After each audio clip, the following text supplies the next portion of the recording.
Elena Vasquez was 34 years old when she realized her life had gone completely off track. She sat in her tiny Chicago apartment on a cold February morning, staring at a stack of bills she couldn't pay. The heating had stopped working 2 days ago, and her landlord wasn't returning her calls. She wrapped herself in a blanket and wondered how everything had gone so wrong. 10 years ago, she had dreams. She was going to be somebody. She finished college, got her accounting degree, and believed the world was waiting for her. But the world had other plans. Jobs came and went. Relationships fell apart. Her savings disappeared one emergency at a time. Now she was alone, broke, and running out of options. Her phone buzzed. She almost ignored it, thinking it was another debt collector. But something made her look. The email was from a law firm in Vermont, a state she had never visited in her life. The subject line read, "Regarding the estate of Marguerite Delacroix." Elena read the name twice. Marguerite Delacroix. She knew that name, but only barely. It was like remembering a dream from childhood, fuzzy and distant. Marguerite was her great-aunt, her grandmother's sister. Elena had met her exactly once, when she was about 5 years old. She remembered nothing about the meeting except a tall woman with silver hair and eyes that seemed to look right through her. After that single visit, Marguerite was never mentioned again. Whenever Elena asked about her, her mother would change the subject. "We don't talk about her," she would say. "Some doors are better left closed." Elena learned to stop asking. Now, almost 30 years later, here was Marguerite's name appearing on her phone screen like a ghost. Elena opened the email with shaking hands. The message was formal and brief. It informed her that Marguerite Delacroix had passed away 3 weeks ago, at the age of 91. She had no children, no spouse, and no other living relatives except Elena. According to her will, everything she owned now belonged to her great-niece. Elena read the email 3 times to make sure she understood. A woman she barely remembered had left her everything. But what did everything even mean? Marguerite had lived in rural Vermont her whole life. How much could she possibly have? The lawyer's phone number was at the bottom of the email. Elena called it immediately. The lawyer was a soft-spoken man named Mr. Bellamy. He explained the situation in simple terms. Marguerite had owned a farmhouse on 12 acres of land. The property had been in the family for over 100 years. There was no mortgage, but there were several years of unpaid property taxes. The house was old and needed repairs. If Elena wanted to keep it, she would need to deal with these problems. If she wanted to sell it, she would need to come to Vermont first to sign the paperwork and sort through her great-aunt's belongings. Elena listened quietly, her mind racing. A house. Land. It wasn't a fortune, but it was something. It was more than she had right now. "There's one more thing," Mr. Bellamy said. "Your great-aunt left a personal note for you. She asked me to read it to you over the phone if you called." Elena felt a chill that had nothing to do with her broken heater. "Okay," she said. "Read it." Mr. Bellamy cleared his throat. It says, "Elena, I have waited a long time for you. The house is yours now, but it comes with a responsibility. There is a piano in the parlor. Do not sell it. Do not give it away. Sit with it. Listen to it. When you are ready, it will tell you what to do. Trust yourself. You are stronger than you know. With love, your Aunt Marguerite." Elena didn't know what to say. The message made no sense. A piano that would tell her what to do? What did that even mean? And how could Marguerite say she had been waiting for her?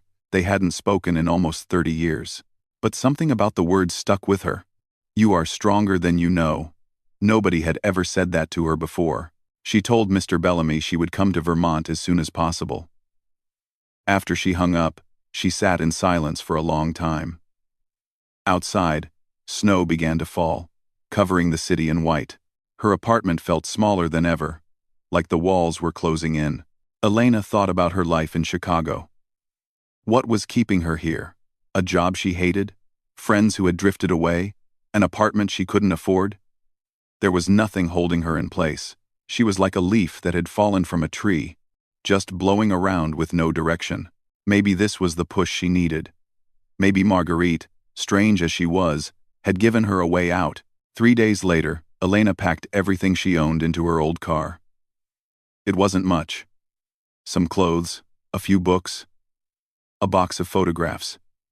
Her whole life fit into the back seat. She took one last look at her apartment, then closed the door and walked away without looking back. The drive to Vermont took 14 hours. She drove through the night, watching the landscape change from flat highways to rolling hills to snow-covered mountains. By the time she reached the small town where Marguerite had lived, the sun was coming up, painting the sky in shades of pink and gold. The farmhouse sat at the end of a long dirt road, surrounded by bare trees and open fields. It was bigger than Elena had expected, a 3-story Victorian with a wraparound porch and tall windows that reflected the morning light. But it was also clearly neglected. The paint was peeling. Some of the shutters hung at odd angles. The garden was overgrown with weeds that poked through the snow. Elena parked her car and stepped out into the cold air. The silence was overwhelming. No traffic, no sirens, no neighbors shouting. Just the wind and the distant call of birds. She walked up the porch steps, each one creaking under her weight. The front door was unlocked. She pushed it open and stepped inside. The house smelled like dust and lavender and something else she couldn't name. Old wood, maybe. Or memory. White sheets covered the furniture like sleeping ghosts.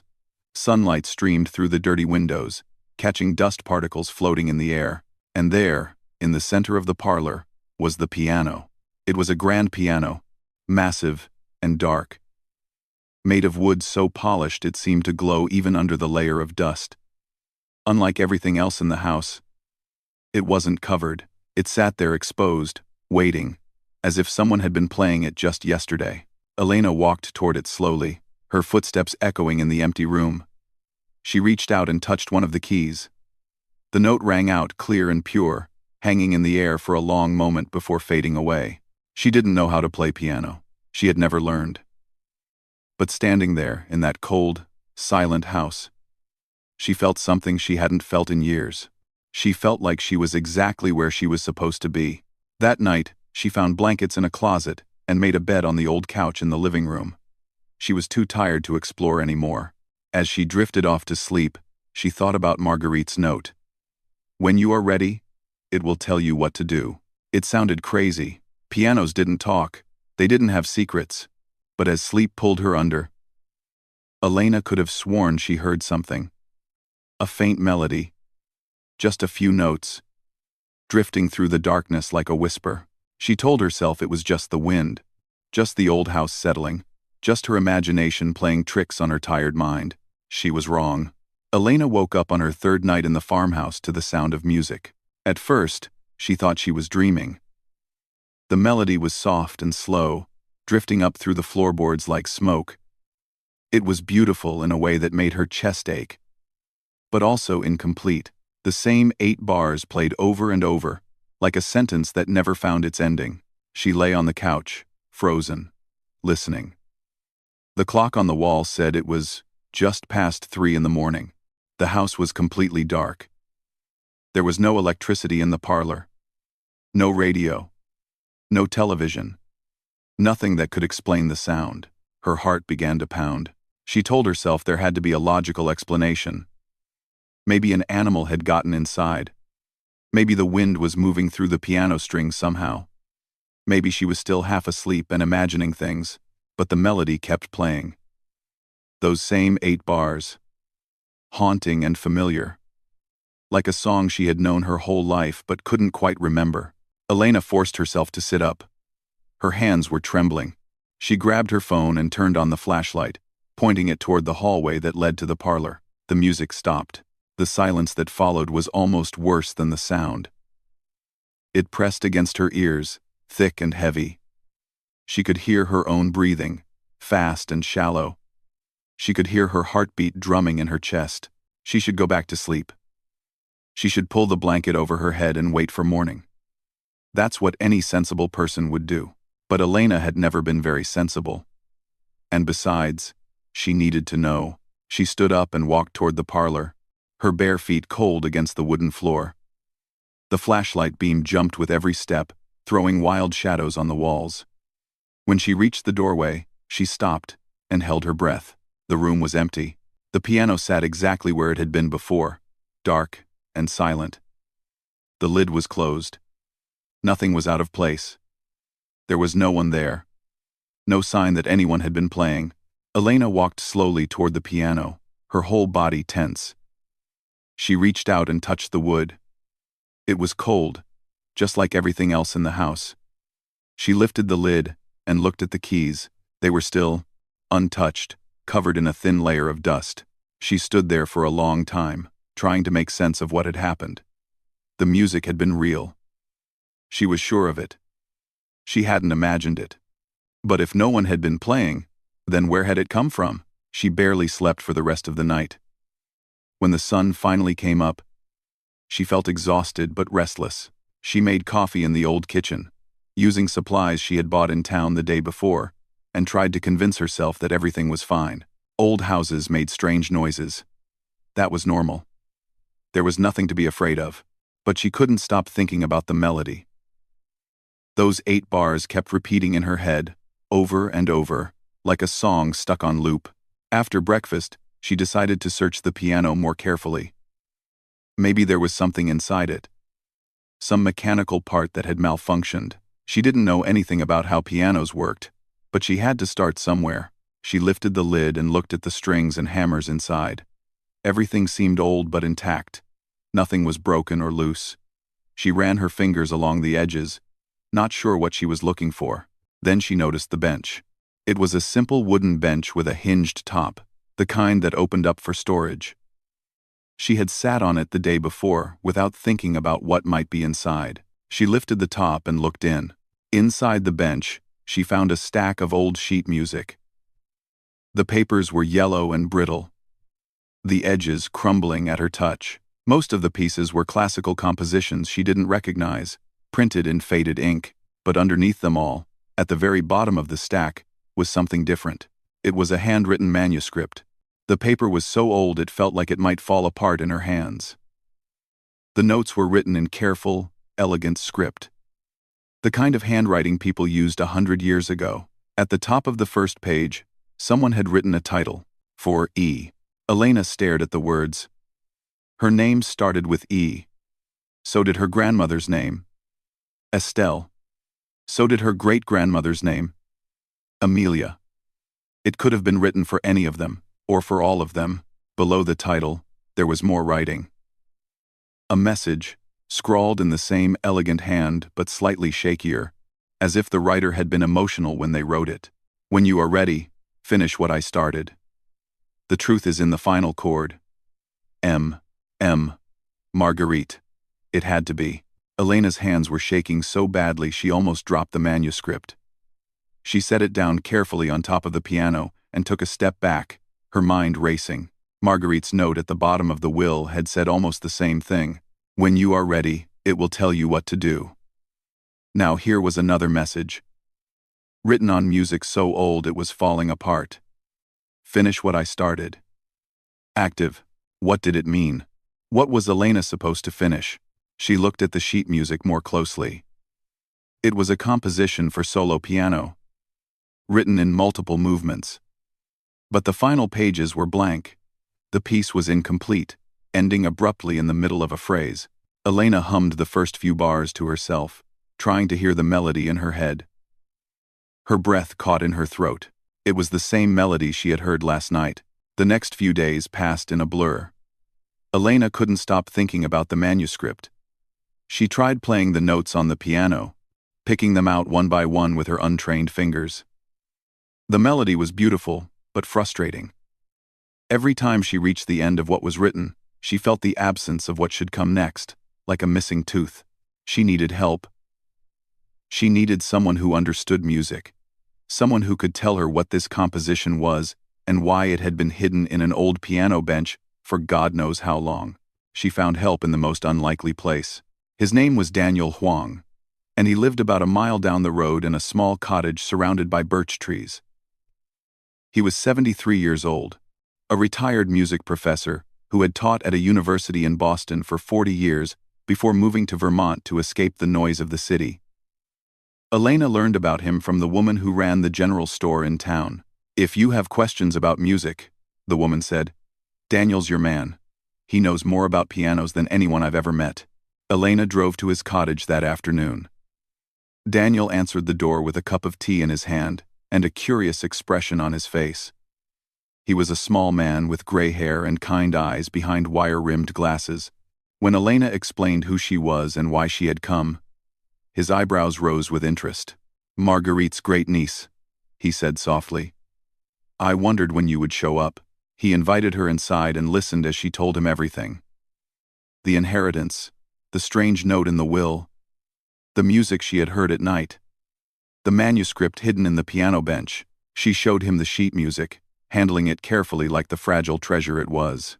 Daniel studied the manuscript for a long time without speaking. His face changed as he read, shifting from curiosity to confusion, to something that looked almost like shock.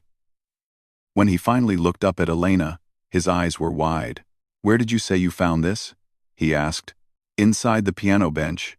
It was at the bottom of a stack of old music." Daniel shook his head slowly. "Do you have any idea what this is?" "No. That's why I came to you." He set the manuscript down on his kitchen table and removed his glasses to rub his eyes. When he spoke again, his voice was barely above a whisper. "I've seen fragments of this composition before. In historical archives, in old photographs of documents that were thought to be lost forever. This music was written by someone famous. Elena. Someone whose work was stolen over 100 years ago." Elena felt the room tilt around her. "Stolen? What do you mean?" Daniel looked at her with an expression she couldn't read. It was something between excitement and sorrow, like a man who had just discovered a miracle and a tragedy at the same time. "I mean," he said, "that if this manuscript is what I think it is, you're not just holding a piece of music. You're holding proof of one of the greatest injustices in American musical history." Elena sat in Daniel's small kitchen, her hands wrapped around a cup of tea that had gone cold. She hadn't taken a single sip. She couldn't think about anything except the words he had just spoken. One of the greatest injustices in American musical history. "Tell me everything," she said. Daniel nodded slowly. He got up from his chair and walked to a bookshelf in the corner of the room. It was stuffed with old volumes, papers sticking out at odd angles, years of research packed into a small space. He pulled out a thick folder and brought it back to the table. "I've been studying this story for over 20 years, he said. "Most people in the music world don't want to talk about it. It makes them uncomfortable. It challenges everything they thought they knew." He opened the folder and spread out a collection of old photographs, newspaper clippings, and photocopies of documents. Elena leaned forward to look. The first photograph showed a young woman sitting at a piano. She was black, with her hair pinned up elegantly, wearing a white dress with lace at the collar. Her hands rested on the keys, and she was looking directly at the camera with an expression that was both proud and defiant. She couldn't have been more than 25 years old. "Her name was Amelia Thornton," Daniel said. "She was born in 1876 inches, Philadelphia. Her father was a formerly enslaved man who worked as a carpenter. Her mother was a seamstress. They had almost nothing, but they saved every penny they could to give their daughter piano lessons." Elena stared at the photograph. There was something familiar about the woman's face, something she couldn't quite place. "Amelia was a genius," Daniel continued. "By the time she was 15, she was composing her own music. By 20, she had written pieces that rivaled anything being produced in Europe at the time. But she had two problems. She was black, and she was a woman. In 1890 seconds America. That meant her music would never be taken seriously." He pulled out another photograph. This one showed a concert hall filled with well-dressed white people. On the stage, barely visible in the corner, was a figure at a piano. In 1901, Amelia was invited to perform at a private gathering in Boston. It was a huge opportunity. The audience included some of the most influential people in American music. She played her masterpiece that night. A symphony she had been working on for 3 years. The people in that room knew they were hearing something extraordinary. One newspaper critic who was there wrote in his private diary that it was the most beautiful music he had ever heard. Daniel's face darkened. But there was someone else in the audience that night. A man named Harrison Crawford. He pulled out a photograph of a white man with a thick mustache and cold eyes. He was posed formally, one hand resting on a piano, looking at the camera with an expression of smug satisfaction. Crawford was a mediocre composer from a wealthy family. He had connections, money, and ambition. But he didn't have talent. What he heard that night changed everything for him.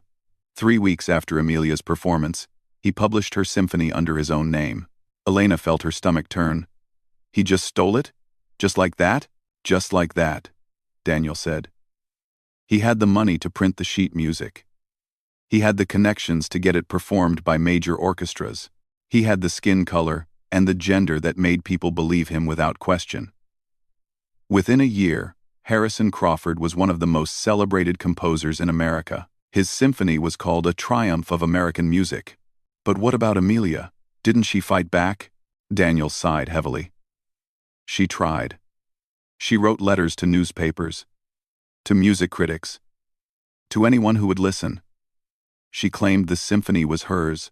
She had witnesses who had heard her play it months before Crawford's version appeared, but no one believed her.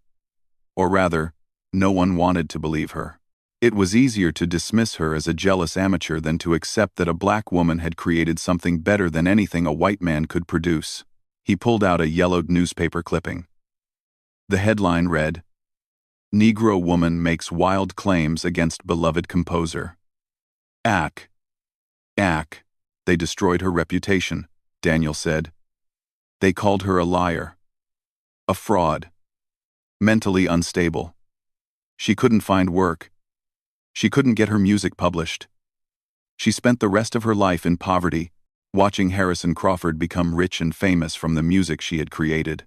Elena felt tears burning in her eyes. When did she die? 1923. She was 47 years old. She died alone, in a boarding house in New York. Her death wasn't even reported in the newspapers. As far as the world was concerned, Amelia Thornton never existed. The kitchen was silent except for the ticking of an old clock on the wall. Elena looked at the photograph of Amelia again. At those proud, defiant eyes. She thought about all the years that had passed, all the concerts where Crawford's name had been celebrated, all the history books that had told the wrong story. But wait, Elena said slowly. You said the manuscript I found might be proof. Proof of what exactly? Daniel picked up the fragile pages Elena had brought with her. This is the final movement of Amelia's symphony. The part that was never stolen. Elena shook her head, confused. I don't understand. If Crawford stole her symphony, why didn't he steal all of it? Because it wasn't finished, Daniel said. The night Amelia performed in Boston, she played the first 3 movements. The 4th movement was still being written. She was a perfectionist. She wouldn't perform anything until it was complete. Crawford could only steal what he heard. He published the first 3 movements and told everyone the symphony was complete as it was. But Amelia's original vision had 4 movements. This manuscript, these pages you found, they're the missing piece. Elena looked at the unfinished composition in Daniel's hands. But it's not complete either. The pages are blank at the end. I know. Amelia never got to finish it. She died before she could. Daniel paused, his eyes distant. But she didn't let it disappear. She hid it. She passed it down. Passed it down to who? Daniel looked at her carefully. Elena, do you know your family history? Do you know where your grandmother's family came from? The question caught her off guard. Not really. My mother never talked about it. She never talked about any of our family history. Marguerite did, Daniel said. She spent decades researching your family tree. She came to me 15 years ago with questions about Amelia Thornton. She believed there was a connection, and she was right. Elena's heart began to pound. What connection? Daniel pulled out one more document from his folder. It was a family tree, handwritten on old paper, with names and dates going back over 100 years. At the top was a name that made Elena's breath catch in her throat. Amelia Thornton. Below it, a line connected to another name. And another. And another. Generation after generation. Mothers and daughters. A chain of women stretching across more than a century. At the very bottom of the tree was a name Elena knew very well. Her own. Amelia Thornton was your great-great-great-grandmother, Daniel said softly. When she died, she left the unfinished manuscript to her daughter. That daughter left it to her daughter. And so on. Down through the generations. Each woman in your family kept the secret, protected the music, and waited. Waited for what? Elena whispered. For someone who could finally tell the truth. For someone who could finish what Amelia started. Elena stared at the family tree, her hands trembling. All her life, she had felt like she didn't belong anywhere, like she was drifting without purpose. Her mother had never told her about their history, never explained why certain topics were forbidden, never revealed the secret that had been passed down for over 100 years. Now she understood. She wasn't just inheriting a farmhouse and an old piano. She was inheriting a mission, a responsibility, a chance to right a wrong that had been festering for more than a century. Marguerite had spent her whole life fighting for the truth, but she had run out of time. Now the fight belonged to Elena. She looked at the photograph of Amelia Thornton one more time. Those proud eyes seemed to be looking right at her, across all the years that separated them, asking a silent question. Are you ready? Elena didn't know if she was, but she knew one thing for certain. She wasn't going to let Amelia be forgotten any longer. The weeks that followed changed Elena in ways she never expected. She stopped thinking about her old life in Chicago. She stopped worrying about bills and landlords and all the small failures that had piled up over the years. For the first time in her life, she had something bigger than herself to focus on. She had a mission. Every morning, she woke up before sunrise and got to work. Marguerite had left behind more than just a farmhouse and a piano. In the attic, Elena discovered dozens of cardboard boxes stuffed with papers, letters, newspaper clippings, photographs, legal documents, handwritten notes on yellow legal pads. It was 40 years of research. The work of a woman who had dedicated her life to uncovering the truth. Elena spread everything out on the floor of the parlor and began to organize it. Some of the papers were so old they crumbled at her touch. Others were typed on an old typewriter. The ink faded but still readable. Slowly, piece by piece, she began to understand what Marguerite had been trying to do. Her great-aunt had written to universities, museums, historical societies, and music archives all over the country. She had requested documents, begged for interviews, and filed formal complaints with organizations that honored Harrison Crawford's legacy. The responses she received were almost always the same. Polite dismissals, expressions of disbelief, suggestions that she was confused, mistaken, or simply wrong. One letter, dated 1987, stood out from the rest. It was from a prestigious music conservatory, and it said, "While we appreciate your passion for historical accuracy, the claims you are making are extraordinary and would require extraordinary evidence. Without concrete proof that Miss Thornton composed the work in question before Mr. Crawford's publication, we cannot take any action." Concrete proof. That was what Marguerite had been missing. She had testimonies, second-hand accounts, fragments of evidence scattered across 100 years. But she didn't have the one thing that could settle the matter once and for all. She didn't have proof that Amelia had written the symphony before Crawford claimed it as his own. Elena read through the boxes for days. She found letters Marguerite had written to family members, begging them to search their attics and basements for anything Amelia might have left behind. She found dead ends, false leads, and moments of hope that turned to disappointment. She found a journal where Marguerite had written her private thoughts, including one entry that broke Elena's heart. "I am running out of time. I can feel it in my bones. The truth is out there somewhere. But I'm afraid I won't live to find it. All I can do is hope that someone comes after me. Someone younger, someone stronger, someone who won't give up. Elena closed the journal and wiped her eyes. Marguerite had never given up, not even at the end. She had held on to hope that the next generation would finish what she started. That next generation was Elena, but where was she supposed to find proof that had eluded her great-aunt for 40 years? The answer came from an unexpected place. The piano had been sitting in the parlor for over a century, and it showed its age. Some of the keys stuck when you pressed them. The sound was slightly off, like a voice that had grown hoarse with time. Elena decided to have it restored, partly to preserve it and partly because she had started taking lessons from Daniel. She wanted to learn to play the music Amelia had written, even if she could only manage a few notes at a time. She called a piano technician from a town about an hour away. His name was Mr. Olivier, and he was a quiet man in his 60s who had been restoring antique pianos for most of his life. He arrived on a gray morning in early April, carrying a leather bag full of tools. Elena watched as he examined the piano carefully, running his hands over the wood, testing the keys, peering inside at the strings and hammers. He worked slowly and methodically, treating the instrument with the kind of respect you might show a living thing.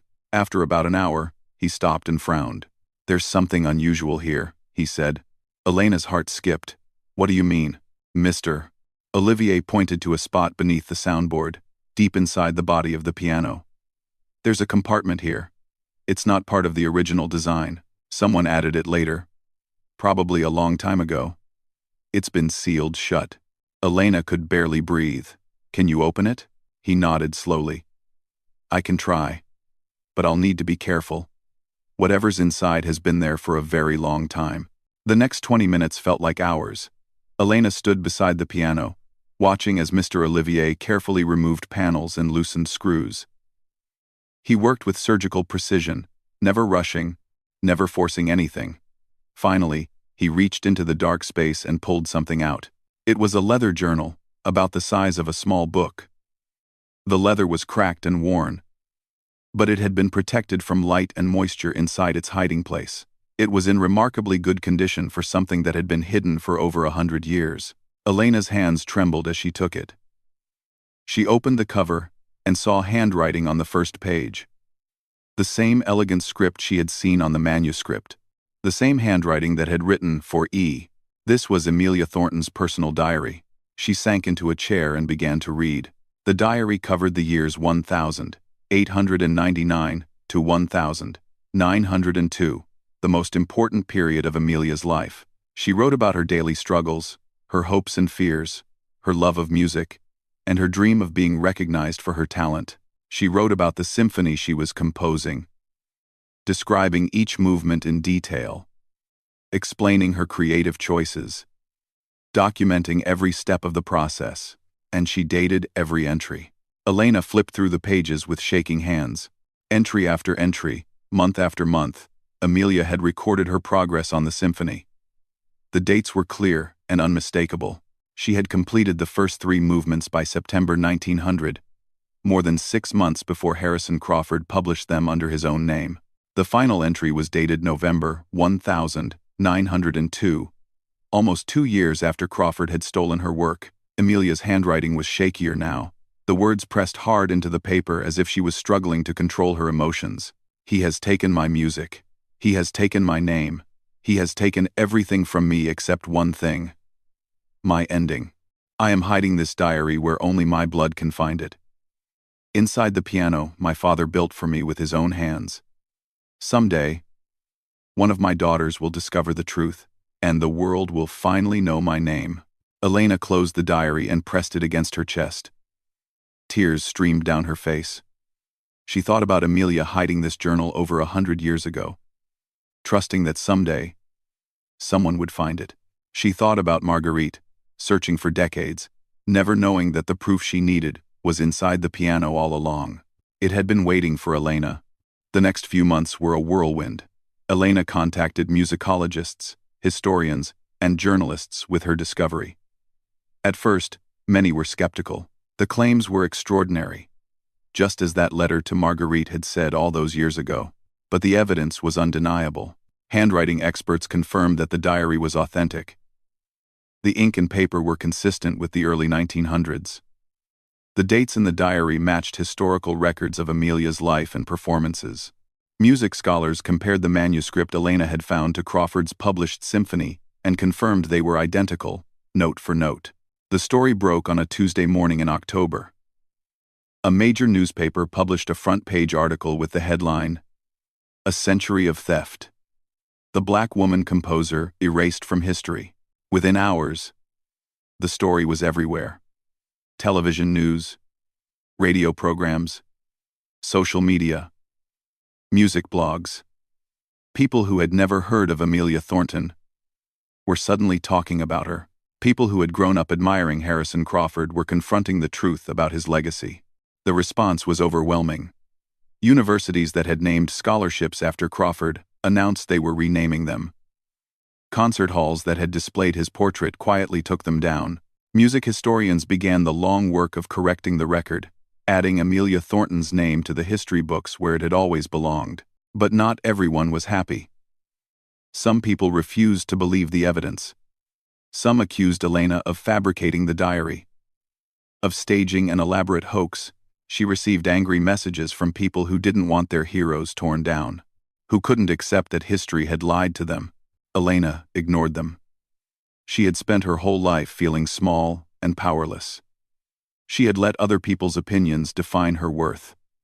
Not anymore. She had found her voice, and she wasn't going to be silenced. But there was still one thing left to do.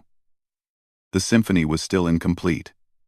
The fourth movement, the ending Amelia had protected with her life, was still unfinished, and Elena was the only one who could complete it.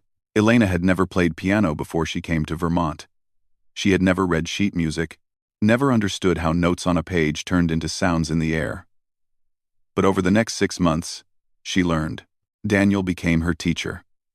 3 times a week, she drove to his cottage and sat at his old upright piano, struggling through scales and simple exercises. Her fingers were clumsy at first. They hit the wrong keys, moved too slowly, refused to do what her brain told them to do. Some days, she wanted to quit.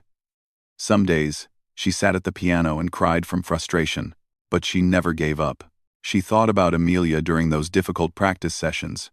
She thought about a young black woman in the 1,890 seconds, teaching herself to compose music in a world that told her she didn't belong. If Amelia could create a masterpiece against all odds, Elena could learn to play a few pages of it. She owed her ancestor that much. Slowly, week by week, her fingers began to remember.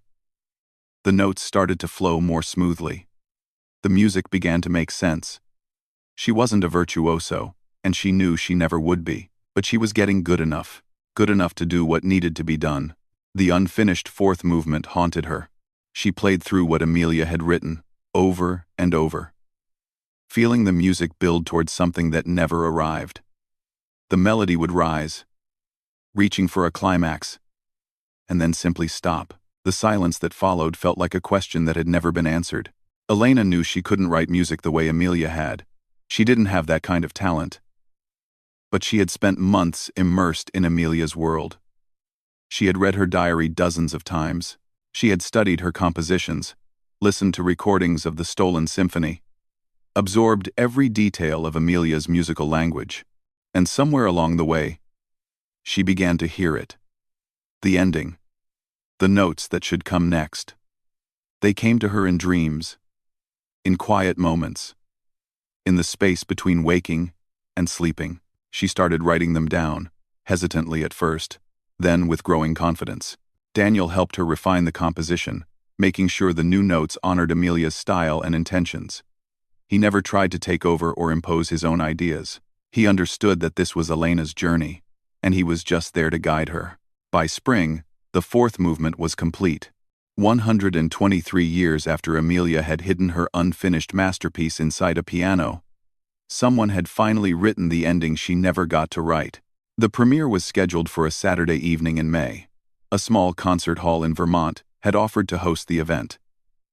Elena had wanted to keep it simple, just a few dozen people in a quiet space, but word had spread. Musicians, historians, journalists, and ordinary people who had been moved by Amelia's story all wanted to be there. The venue had to be changed twice to accommodate the growing crowd. On the night of the performance, over 200 people packed into an old theater that had been converted from a barn.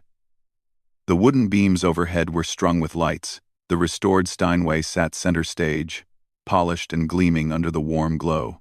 Elena stood backstage, her hands shaking so badly she had to press them against her sides to steady them.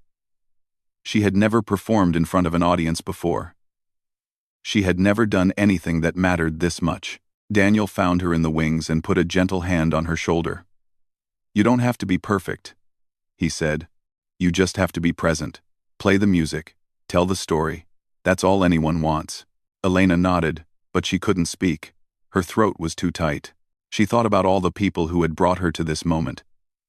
Amelia, who had created something beautiful and refused to let it die. Marguerite, who had spent her life fighting for justice she would never see. Her grandmother, her great-grandmother, all the women in her family who had kept the secret and passed it down, generation after generation, trusting that someday it would matter. They were all here with her tonight. She could feel them. The house lights dimmed. A hush fell over the audience. Elena walked out onto the stage, her footsteps echoing in the silence. She sat down at the piano and looked out at the sea of faces. Some she recognized. Daniel was in the front row, smiling encouragingly. Mr. Bellamy, the lawyer who had first contacted her, was there too. And scattered throughout the audience were people she had never met, strangers who had traveled from across the country to be part of this moment. She placed her hands on the keys. They were still trembling, but not as badly as before. She took a deep breath and began to play. The first movement was slow and mournful, a lament for everything that had been lost. Elena let the music carry her, feeling the weight of history in every note.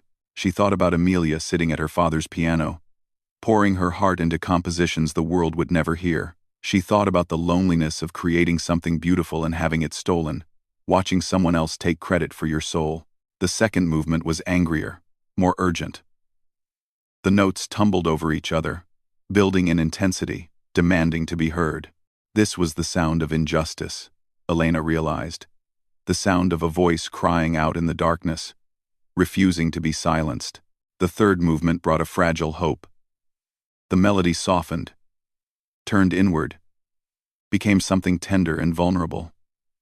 Elena felt tears on her cheeks but didn't stop playing. She couldn't stop. The music was bigger than her now.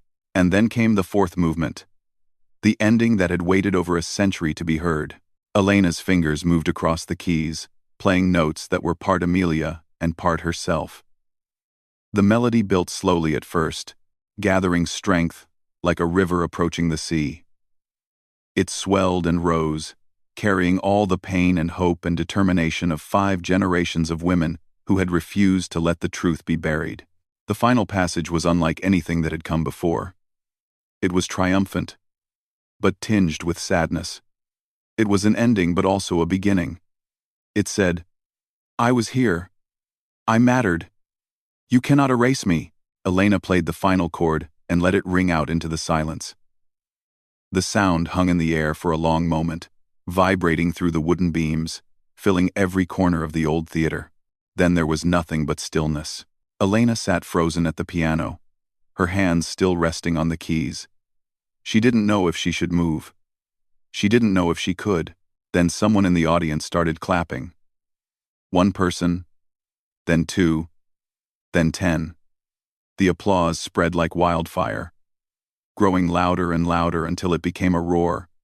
People rose to their feet. Some were crying, some were laughing, some just stood there with their hands over their hearts, overwhelmed by what they had witnessed. Elena finally looked up. Through her tears, she saw Daniel in the front row, applauding with tears streaming down his own face. She saw strangers embracing each other, moved by a story that belonged to all of them now. And in that moment, she felt something she had never felt before.